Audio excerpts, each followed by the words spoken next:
ایک موقع پر نبی پاک صلی اللہ تعالیٰ علیہ وسلم نے ارادہ فرمایا کہ حضرت علی کو اپنا نائب بنا کے مدینہ منورہ میں چھوڑ کے جایا جائے۔ محبوب کریم علیہ السلام جب بھی تشریف لے جاتے تھے تو کسی ایک کو نائب بنا کر مدینہ منورہ میں چھوڑ جاتے۔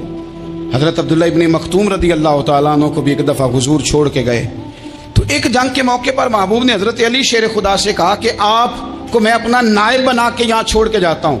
یہاں لوگ جان چھڑاتے ہیں، کام کا جب وقت آتا ہے، میدان میں نکلنے کا وقت آتا ہے تو جان چھڑاتے ہیں، اور وہ کہتے ہیں کہ باقی سارے کام لے لو، جب وقت مشکل آئے تو پھر ہمیں کام نہ بتاؤ۔ اب مشکل وقت ہے، جہاد میں جانا ہے۔ حضرت مولا علی شیر خدا کرم اللہ تعالی وجہہ الکریم کو حضور نے فرمایا کہ اس دفعہ میرا ارادہ بنا ہے کہ تمہیں چھوڑ کے جاؤں۔ تو حضرت علی کو چھوڑ کے جایا جا رہا ہے، ان کو مدینے میں رہنا ہے، میدان میں نہیں جانا۔ عام آدمی کتنا پسند کرتا ہے کہ میں آرام سے رہوں گا، لیکن حضرت علی کو اتنا شوق تھا میدان جہاد کا، اتنی تڑپ تھی ان کے دل کے اندر کہ عرض کرنے لگے یا رسول اللہ صلی اللہ تعالی علیہ وسلم، رو پڑے، کہنے لگے حضور ساری دنیا میدان میں جہاد کرے گی اور میں یہاں عورتوں اور بچوں کے پاس رہوں گا، میں یہاں عورتوں اور بچوں کے بیچ وقت گزاروں، حضور مجھے لے کے جائیں۔ تو وہاں بھی حضور نے محبت کی بات سمجھائی، فرمایا علی جب حضرت موسیٰ کوہ طور پہ گئے تھے تو اپنے بھائی جناب ہارون کو چھوڑ گئے تھے، تو تم بھی تو میرے لیے اسی طرح ہونا جس طرح موسیٰ کے لیے ہارون تھے۔ لیکن فرمایا یہ یاد رکھنا میرے بعد نبی کوئی نہیں، حضرت موسیٰ بھی نبی ہیں اور جناب ہارون بھی نبی ہیں علیہ السلام، لیکن وہ انہیں چھوڑ کے گئے تھے، میں تمہیں چھوڑ کے جا رہا ہوں۔ ایک بات اپنے ذہن کے اندر بٹھانا کہ میرے بعد کوئی نبی نہیں آئے گا۔ تو ایک شخص تھا عمر بن عبد ود، 90 سال کا بوڑھا، لیکن جب تلوار لے کے میدان میں آتا تھا تو 1000 آدمی کے مقابلے میں لڑتا تھا، اور لوگ جگہ جگہ یہ کہتے تھے تو اس طرح ہے جس طرح عمر بن عبد ود لوگوں کو ڈراتا ہے، تو اس طرح ہو گیا۔ یہ اس کے ارد گرد کے لوگ اس کی مثالیں دیتے تھے۔ جنگ خندق جب ہو رہی تھی تو یہ مقابلے میں آ گیا، تو حضرت علی المرتضیٰ شیر خدا کرم اللہ تعالی وجہ الکریم بھی تشریف فرما تھے۔ اب پورے عرب کے اندر اس کے بارے میں یہ کہا جاتا تھا کہ اس سے نہ لڑو، وہ تو خونخوار ہے، وہ تو درندہ ہے، وہ تو جنگلی شیر کی طرح آتا ہے، وہ تو کاٹ کھانے کو دوڑتا ہے، اس سے کون لڑے۔ ایک خیال تھا، اور وہ پراپوگنڈا بعض اوقات اتنا زیادہ کسی کے بارے میں ہوتا ہے کہ میں بچے لوگ آتے ہیں نا بچہ دم کرانے کے لیے، تو کہتے ہیں پیر صاحب بڑا ضدی ہے، کسی کی بات نہیں مانتا، باقی بچے ٹھیک تھے، یہ تو بڑا ہی نالائق نکل آیا ہے۔ تو میں کہتا ہوں کہ آپ اس کے سامنے یہ والی باتیں نہ کریں، یہ پکا ہو جائے گا کہ میں ضدی ہوں۔ تو آپ ذہن بنا رہے ہیں اس کا کہ تو اس طرح کا ہے، ذہن بنا دیا لوگوں نے کہ عمر ابن عبد ود کے مقابلے میں کوئی نہیں آ سکتا۔ خندق میں یہ آیا، اس نے للکارا مسلمانوں کو، آؤ وہ تمہاری جنت کدھر ہے جس کے بارے میں تم کہتے ہو کہ ہم شہید ہوں گے، تو آؤ میرے مقابلے میں نکلو۔ جب اس نے پہلی دفعہ للکارا تو ابھی بات ختم نہیں ہوئی تھی کہ مولا علی تلوار لے کے اللہ اکبر کہتے کھڑے ہو گئے۔ حضور نے فرمایا بیٹھ جاؤ، حضرت علی پھر بیٹھ گئے۔ وہ پھر پکارا اٹھو کوئی میرے مقابلے میں، تو مولا علی شیر خدا پھر کھڑے ہو گئے، پھر کھڑے ہو گئے۔ حضور نے فرمایا بیٹھ جا۔ ایک شخص نے کہا علی یہ عمر بن عبد ود ہیں، فرمایا مجھے پتا ہے۔ نہیں سمجھے آپ بات، میں آپ کو سمجھا کے لایا ہوں پیچھے سے کہ پراپوگنڈا کرتے ہیں نا لوگ، ہو آگے نہ جانا، یا کرنٹ بڑا زیادہ ہے، وولٹیج بڑے سخت ہیں، تو آگے نہ بڑھنا۔ بھائی کیا ہو جائے گا، اٹھ باندھ کمر کیوں ڈرتا ہے، پھر دیکھ خدا کیا کرتا ہے۔ حضرت علی تیسری دفعہ اس نے کہا نا ہے کوئی، تو حضرت علی پھر اٹھے۔ اب تو رسول پاک صلی اللہ تعالی علیہ وسلم نے تھپکی دی۔ بعض جگہ یہ ہے کہ حضور نے خود تلوار تھمائی، سر پہ امامہ باندھا، اور حضور نے فتح یابی کی دعا فرمائی۔ حضرت علی گھوڑے پہ بیٹھے نکلے، اور جب اس کے سامنے گئے تو جا کے کہنے لگا میرا پتہ ہے۔ حضرت علی فرمانے لگے تو اپنا چھوڑ، میرا پتہ ہے تجھے، مجھے تو جانتا ہے۔ کہنے لگا میں 1000 کے مقابلے میں اکیلا لڑتا ہوں۔ حضرت علی شیر خدا فرمانے لگے پتہ نہیں تو کن سے لڑتا رہا ہے، جانے وہ کون ہے جن سے تو لڑتا رہا ہے، وہ کون 1000 تھے جو تیرے مقابلے میں آتے تھے، پتہ نہیں۔ تو کہنے لگا میرا نام میری ماں نے عمر بن عبد ود رکھا ہے۔ فرمایا چھوڑ تو، میری ماں نے میرا نام حیدر رکھا ہے۔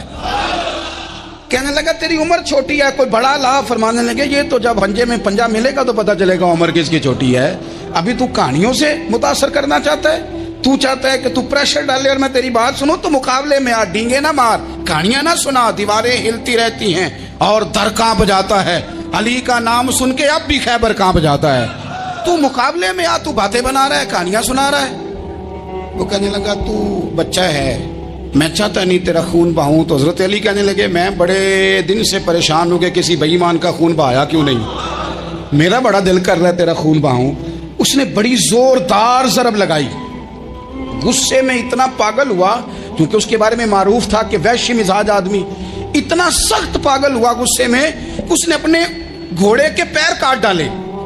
پہلے تلوار گھوڑے کو دے ماری, اس کو کاٹ کے دوڑا. یہ کیوں کرتے تھے لوگ, عرب کے لوگ اس وقت یہ کام کرتے تھے کہ ہم نے گھوڑا ہی مار ڈالا ہے تاکہ ہم بھاگ نہ سکیں.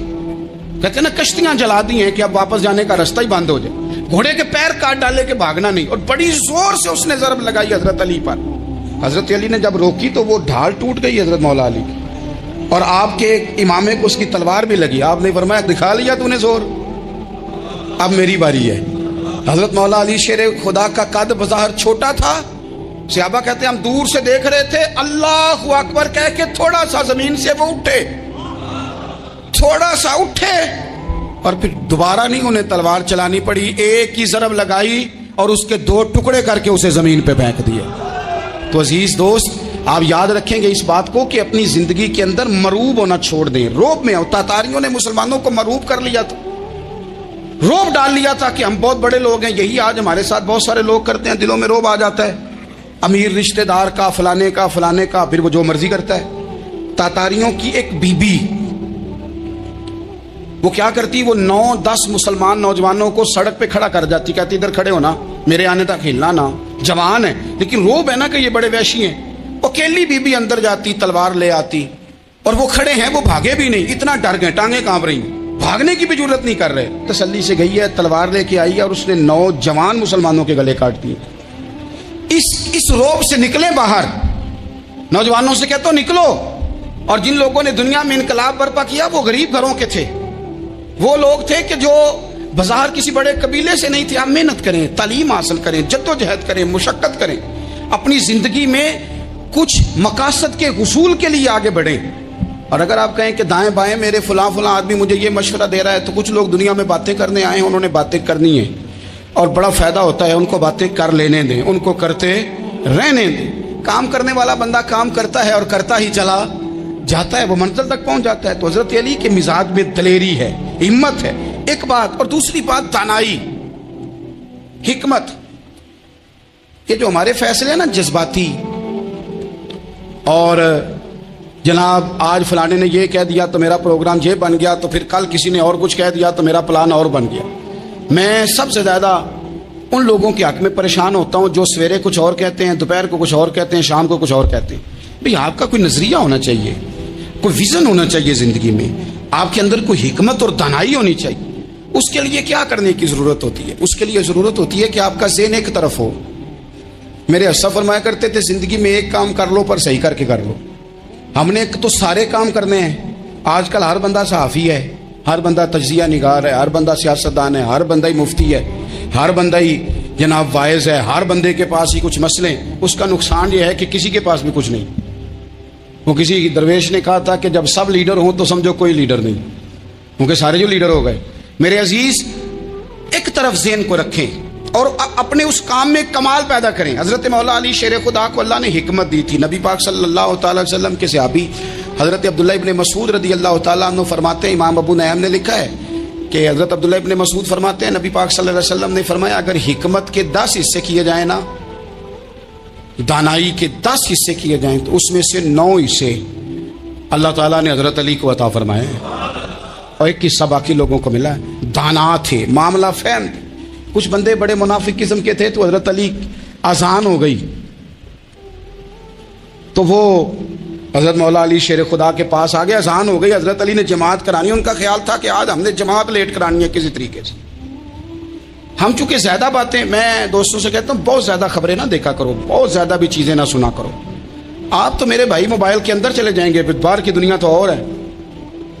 تو تھوڑا باہر بھی نکلیں تصویروں سے, تھوڑا باہر بھی آئیں, دیگر معاملات بھی دیکھیں. ہمیں بڑے بڑے اچھے لوگ زندگی میں مل جائیں گے, لیکن ہم ان کے قریب نہیں جاتے. ہم دیکھتے نہیں کہ اصل بات کیا ہے, سنی سنائی چیزوں پر زیادہ گمان کرتے ہیں.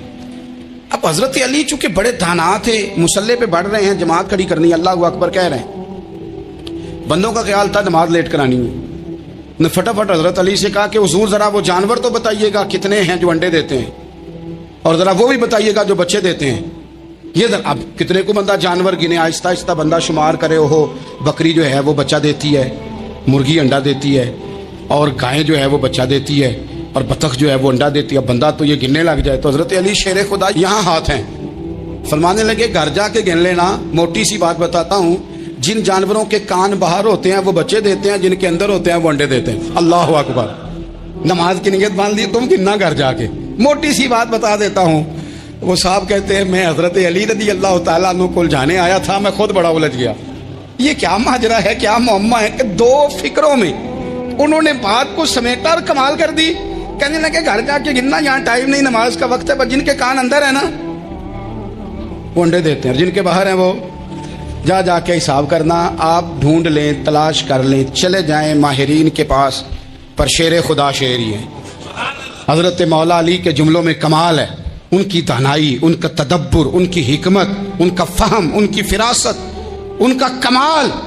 ایک شخص بڑی دور سے آیا, اس نے کہا حضور مجھے نا لمبی باتیں یاد نہیں رہتی, 2 باتیں بس بتا دیں میں عمل کروں تو زندگی بن جائے, 2 باتیں. تو حضرت علی فرمانے لگے لمبی امیدیں نہ لگانا, لمبی امیدیں نہ لگانا, موت کا پتہ نہیں کب آ جائے. منصوبہ بندی ضرور کرنا آنے والی نسلوں کے لیے, اپنی ذات کے لیے لمبی امیدیں نہ باندھنا, یہ بھی کر لوں گا, یہ بھی کر لوں گا. ہم ریٹائر نہیں ہوتے زندگی بھر, پلان پہ پلان, پلان پہ پلان. تو اگر ہم پلان کر رہے ہوتے ہیں تو جو ہمارے نیچے ہوتے ہیں وہ ہمیں ریٹائر کرنے کا پلان کر رہے ہوتے ہیں. اولادیں تک والدین کو کمزور کرنے کے در پہ ہوتی ہیں کہ اب یہ ہٹے تو ہماری باری آئے. حضرت علی فرمانے لگے 2 کام, ایک تو لمبی امید نہ باندھنا, اور دوسرا فرمایا اپنے نفس کی خواہش کی پیروی سے بچنا. دنیا میں رسوا وہ لوگ ہو جاتے ہیں جو اپنے نفس کی خواہش کی پیروی کرتے ہیں, وہ بزدل ہو جاتے ہیں جو خواہشات نفسانی کے پیچھے بھاگتے ہیں. یہ کام نہ کرنا.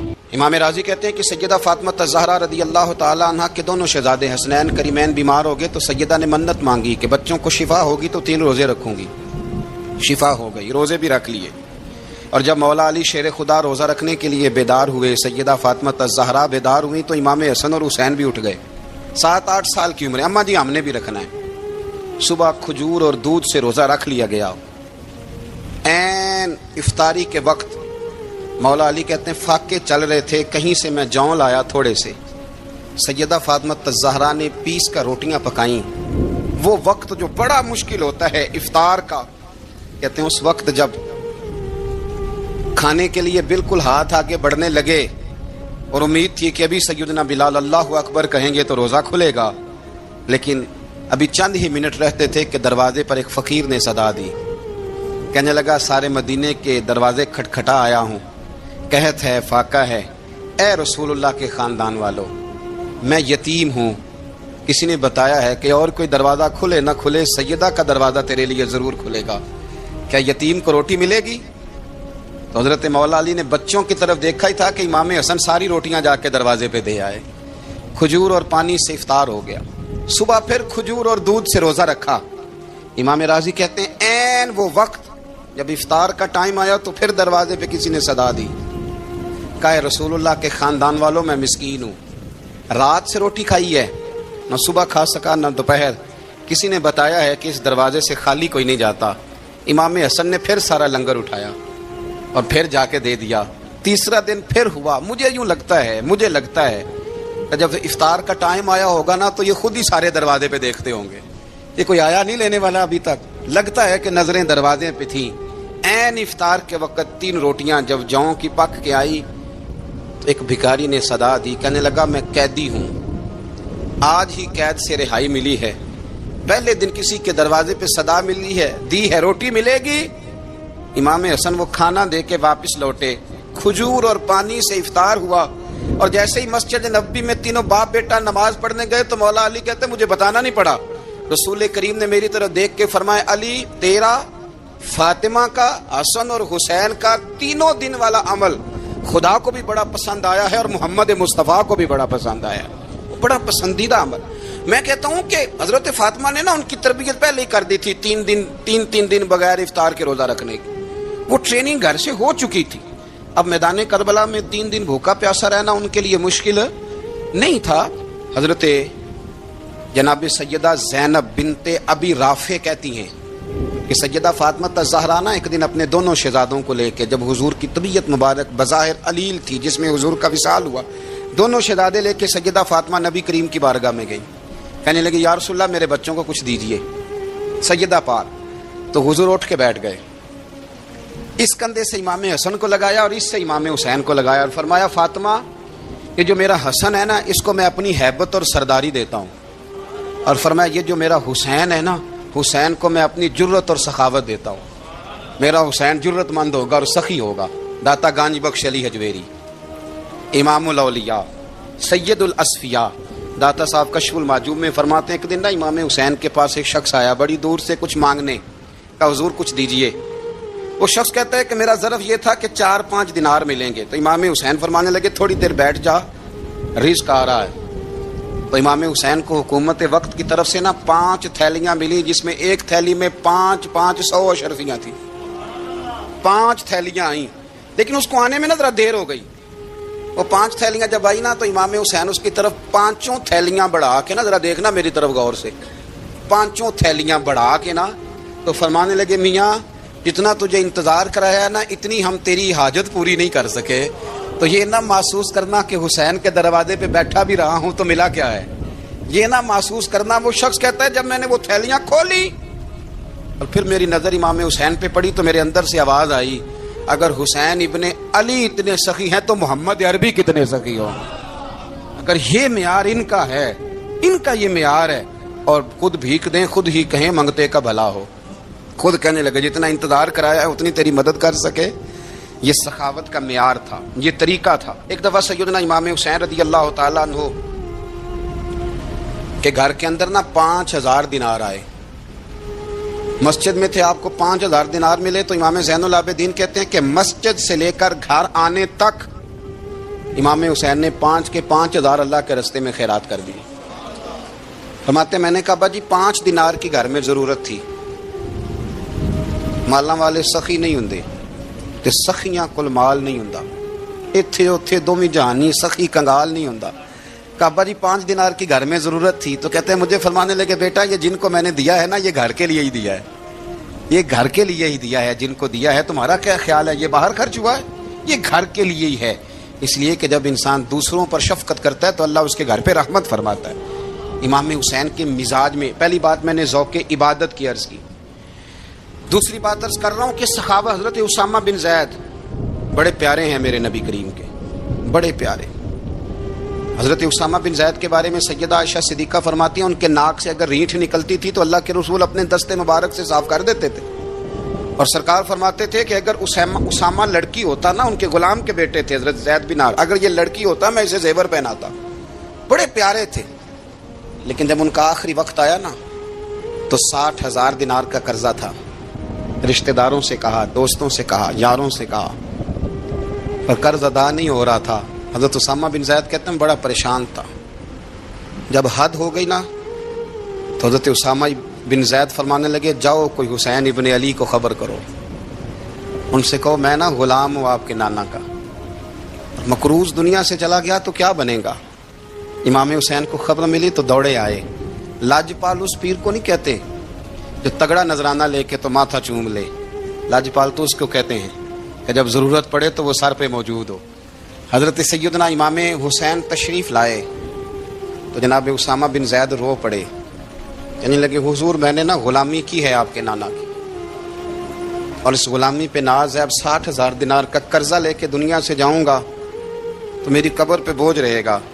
امام حسین خادم کو بھی کہہ سکتے تھے جاؤ گھر پیسے پڑے ہیں لے آؤ، امام حسین خود گئے، چادر روڑ کے تو اس کی اوٹ میں بکل میں 60,000 دینار چھپا کے لائے، اور جناب اسامہ بن زید کے سامنے رکھ کے کہنے لگے اسامہ یار پیسے رات کو ہی آئے تھے، میں سوچ رہا تھا مجھے تو ضرورت نہیں، اللہ نے کس کا نصیب میرے گھر میں بھیج دیا ہے، مجھے تو حاجت ہی نہیں تھی، اب پتہ چلا پیسے تیرے تھے، اللہ نے حسین کی ڈیوٹی لگائی ہے کہ جا کے دے آ۔